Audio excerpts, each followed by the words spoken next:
Network में दोस्तों आपका स्वागत है। मैं हूं आपके साथ राशिद ज़हीर। तमाम खबरें आपके सामने लगभग हम पेश करते हैं, लेकिन कभी कभी ऐसा भी होता है कि तमाम खबरों से निमट करके उसमें से मत करके जो लब्ब-लुआब आता है वो भी आपके सामने रखने को जी चाहता है। अब चूंकि एविडेंस नहीं होता है तो खुलकर नहीं बताया जाता है, लेकिन फिर भी खबरों के एतबार से आपको ये बताने के साथ साथ एज्यूम करने की कोशिश ज़रूर करते हैं ताकि आपको तस्वीर क्लियर हो जाए। आपको मालूम है कि केजरीवाल का एक मंत्री इस्तीफा दे करके चला गया है, most probably Bharatiya Janata party join कर लेगा। रवीश कुमार और दुनिया के तमाम लोगों ने उसकी खबरें बनाई हैं। बात ये चल रही है कि केजरीवाल को जेल में डालकर चाहते क्या हैं। आपको मालूम है छत्तीसगढ़ के अंदर सुप्रीम कोर्ट ने हाई कोर्ट का पूरा एक जो है मुस्तरद कर दिया था। 2000 करोड़ रुपए का शराब घोटाला था, लेकिन यहाँ 100 करोड़ रुपए के ऊपर एक पार्टी को ख़त्म किया जा रहा है। हम तो कह रहे हैं 100 रुपये की भी बेईमानी गलत है, लेकिन क्या उम्मीद करते हैं आप कि सत्ता पक्ष बेईमानी नहीं करता है?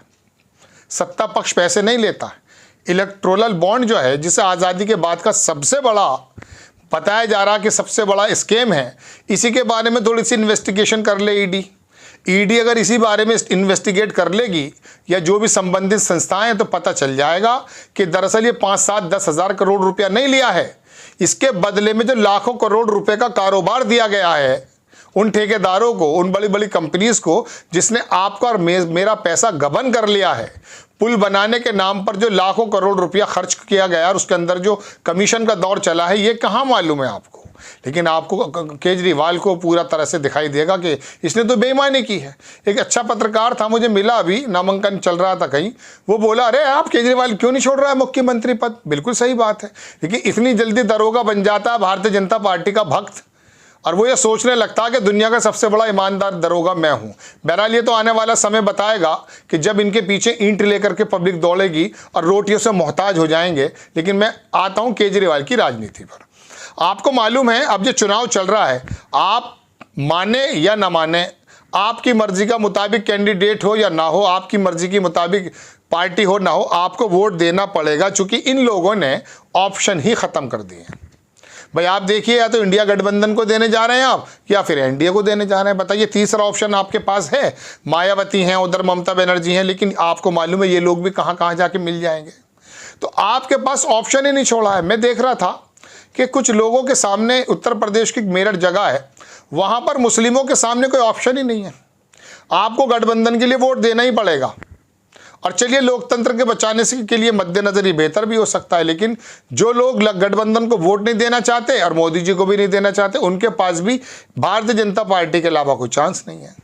तो जब ऑप्शन ही नहीं छोड़ा इन लोगों ने, तो आप वोट देंगे कहाँ पर? ओवैसी को ये कहकर भगा देते हैं ये मुसलमानों की बात करता है, मायावती दलितों की बात करती है। तो बाकायदा जो ऑप्शंस हैं उनको ख़त्म हो रहा है। मैं अब आपको केजरीवाल पर तिबारा लेकर आ जाता हूँ। केजरीवाल की पार्टी को ख़त्म करने की कोशिश क्यों की जा रही है? गुजरात, हरियाणा, दिल्ली, पंजाब, कई सारी स्टेट्स के अंदर आम आदमी पार्टी ने जब अपने पैर पसारने शुरू किए तो भारतीय जनता पार्टी को संभवतः ये बात नज़र आई कि अभी हम तो कांग्रेस को ही ख़त्म करने पर तुले थे, ये दूसरी कांग्रेस कैसे आ गई जो तरक्की की बात करती है। लिहाजा इसको बदनाम करने का, इसको तबाह बर्बाद करने का प्लान कर लिया गया, ऐसा आरोप लगता है। और इनके तमाम नेताओं को जेल में डाल दिया गया। मैं ये नहीं कहता कि वो गलत डले हैं, हो सकता है उन्होंने किया हो ऐसा, लेकिन उनके ऊपर जितनी सख्ती और जितनी तेज़ी दिखाई जा रही है, क्या दूसरे लोगों पर भी इतनी तेज़ी दिखाई जा रही है? कितने सारे बागड़ बिल्ले, चोर, डकैत जिनके ऊपर आरोप है, वो सत्ता पक्ष के साथ खड़े। नाम तो मैं किसी का ले नहीं रहा हूँ, आपको मालूम है। आए दिन तस्वीरें आती हैं, उनके ऊपर ईडी के तमाम चीज़ें बंद हो जाती हैं और बाकायदा अब पार्टियों को तोड़ने का काम किया जा रहा है। अब आम आदमी पार्टी को हटा करके, वहां पर मैंने आपसे कहा था कि वहां का राज्यपाल लिख रहा है गृह मंत्रालय को, संभव है वहां राष्ट्रपति शासन लग जाए।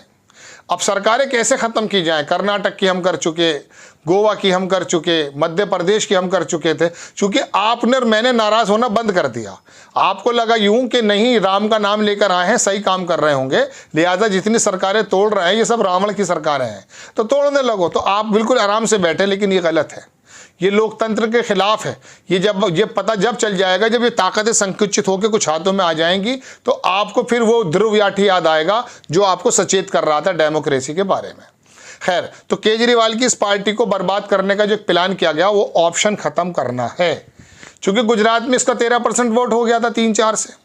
ये हरियाणा में भी एक सीट पर लड़ रहा है, दिल्ली के अंदर ये ज़बरदस्त पोजीशन में है, पंजाब में इन्हें सरकार बना ली है, और ये बाकी जगहों पे भी लड़ने की बात करता है। संजय सिंह जैसा ज़बरदस्त वक्ता इसके पास है, अरविंद केजरीवाल जैसा घाघ नेता इनके पास है, जो IT से निकला हुआ बंदा है और जानता है कि इनके परपंचों का किस प्रकार से जवाब देना है। सोशल मीडिया पे जिस तरह से झूठ फैलाते हैं, उसका दूसरे नंबर पे केजरीवाल उसका जो है जवाब देता हुआ आता है। कांग्रेस आई तो सोई पड़ी है, तो वो परसेप्शन खत्म हो जाए। गुजरात में कल को कांग्रेस को तो आप पसंद करें ना करें, लेकिन केजरीवाल को पसंद कर सकते हैं। इस बार उसका कैंडिडेट भी वहाँ पर लड़ रहा है, विधानसभा में भी लड़ रहे हैं वो लोग। तो आने वाले वक्त में वहाँ की जो नाराज़गी है, जब प्लेयर ही नहीं बचेगा तो आप पसंद किसे करेंगे? मजबूरन ऐसी वोट देंगे जैसे मैंने बताया। आपको कैंडिडेट अच्छा हो बुरा हो वोट दे के आनी पड़ेगी, ये बात अलग है कि कुछ नीरस्ता हो। तो ये जब ऑप्शन ख़त्म करते जा रहे हैं तो पार्टीज़ तो बहुत सारी होनी चाहिए, कई सारी होनी चाहिए, अपने अपने उनके निफाक होने चाहिए, अपने अपने उनके तमाम मैनिफेस्टोज़ होने चाहिए, ताकि आपको चुनने का मौका मिले। जब गेहूं के बारे में MSP बनाया गया तो बताया कि साहब मंडियाँ ख़त्म नहीं होंगी, हम तो प्राइवेट प्लेयर्स दूसरे लेकर आ रहे हैं ताकि लोगों के सामने ऑप्शन हो। जब आप गेहूं के बेचने के लिए प्राइवेट मंडी बना रहे हैं तो आप इस तरह से भगवान दूसरी पार्टी भी आने दीजिए। आप प्राइवेट प्लेयर्स को लेकर आ रहे हैं, MSP पे ख़रीदे ना ख़रीदे वो बात अलग है। तो इस तरह से केजरीवाल हुआ, जेचपा हुआ और जो स्थानीय पार्टी ने आप ख़त्म करने पे तुले क्यों हैं, लेकिन आप असदुद्दीन ओवैसी की पार्टी को ख़त्म नहीं करते। इसीलिए आप योगी जी कहते हैं बहुत बड़े नेता हैं, ओवैसी साहब बहुत बड़े नेता, उनको आना चाहिए। 2012 से 17 के बीच में अखिलेश यादव असदुद्दीन ओवैसी की पार्टी को यहाँ पर बड़ी बड़ी रैली करने की इजाज़त नहीं दे रहे थे, योगी जी के आते इजाज़त मिलने लगी। आप इस पार्टी को ख़त्म क्यों नहीं करना चाहते? क्योंकि 20% लोगों में खेलेंगे। कोई पंडित बनिया ठाकुर तो वोट देगा नहीं असदुद्दीन ओवैसी को, और देगा तो कैसा हो जाएगा आपको अंदाज़ा है। तो आपको मालूम है किस पार्टी को फ़रोग देना है, किसको ख़त्म करना है। तो केजरीवाल की पार्टी को केस ख़त्म करना नहीं है, एक ऑप्शन ख़त्म कर देना है। एक ऑप्शन ख़त्म हो जाएगा तो आप गुजरात में किसे वोट देंगे? कांग्रेस से तो आप नाराज़ हैं। जैसे 30-35 साल से आपको मालूम है कि उत्तर प्रदेश में कांग्रेस आ नहीं रही है, बंगाल में आ नहीं रही है। तो बहरहाल एक नया ऑप्शन खड़ा ना हो जाए तो केजरीवाल की पार्टी को किसी प्रकार से ख़त्म कर दिया जाए। आपको खबर कैसी लगी अपनी राय कमेंट्स बॉक्स में ज़रूर दीजिएगा। चैनल को सब्सक्राइब कीजिएगा, शेयर कीजिएगा। नेक्स्ट टाइम मैं किसी खबर के साथ हाजिर होता हूँ। जय हिंद।